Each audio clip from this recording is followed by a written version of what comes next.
Jason thought he had already made peace with losing Rocky. 2 years earlier, his beloved dog had disappeared without a trace. No open gate, no clear clue, no final goodbye. Just an empty yard, a silent house, and a leash hanging by the door like a reminder of everything that was missing. He searched everywhere. He called shelters, walked through neighborhoods, put up posters, and asked strangers if they had seen a dog with bright eyes and a tail that never stopped wagging. But days turned into weeks.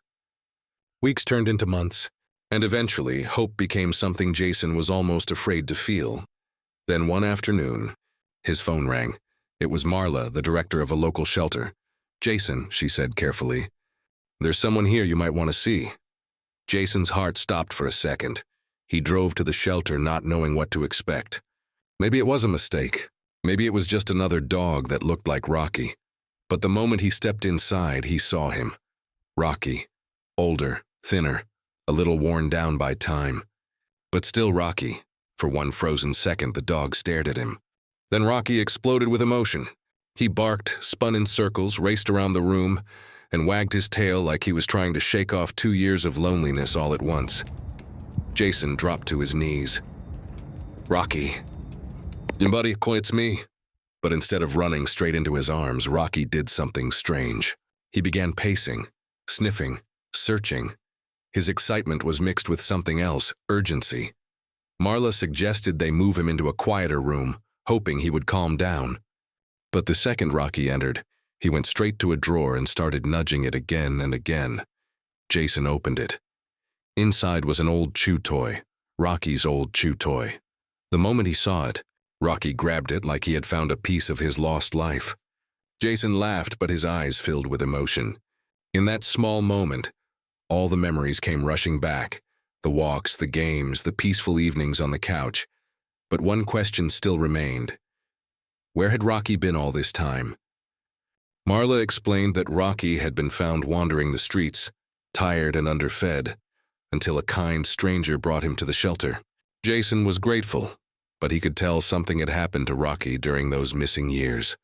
And soon, Rocky began proving it. On the way home, he kept stopping at shadows, staring down streets, and reacting to sounds Jason could barely hear. Near the park, Rocky suddenly pulled hard on the leash, dragging Jason toward a familiar path. There, in the distance, someone moved near the trees, a shadowy figure who vanished the moment they were noticed. Jason felt uneasy. Rocky barked like he knew exactly who it was. Over the next few days, Rocky settled back into the house, but he never fully relaxed. He carried shoes to the front door as if preparing for a journey. He barked at alleys, watched fences, and reacted to every strange noise in the neighborhood. Then the rumors started. Neighbors spoke about missing items, strange sounds at night, and dogs wandering around confused. Treats had disappeared from the park. Groceries had been disturbed. Tools were found in strange places. At first, everyone thought it was coincidence, but Rocky didn't. Every time someone mentioned one of the strange events, Rocky reacted. Not randomly, deliberately. It was as if he was trying to guide them. Jason began following Rocky's signals. With help from neighbors, he retraced the places Rocky seemed drawn to. The park, the alleys, the yards, and finally, one quiet morning before sunrise, a hidden shed. Rocky pushed toward the door. Jason opened it. Inside were stacks of stolen items. The neighborhood mystery suddenly had an answer. Then someone recognized the shadowy figure nearby. It was a person who had once been seen with Rocky during the years he was missing. When confronted, the truth came out. That person had used Rocky as a distraction, letting the friendly dog draw attention while they quietly took things from porches, yards, and homes. Rocky had not been the troublemaker. He had been the witness. And after finding his way back to Jason, he had spent every restless day trying to show everyone the truth. In the end, the neighborhood didn't see Rocky as just a lost dog who had come home.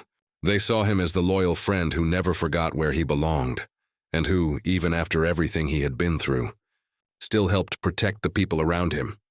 As Jason clipped Rocky's leash and looked down at his old friend, he smiled. "Welcome home, buddy," and this time, Rocky didn't run, search, or bark at the shadows. He simply leaned against Jason's leg. Finally safe, finally understood, and finally home.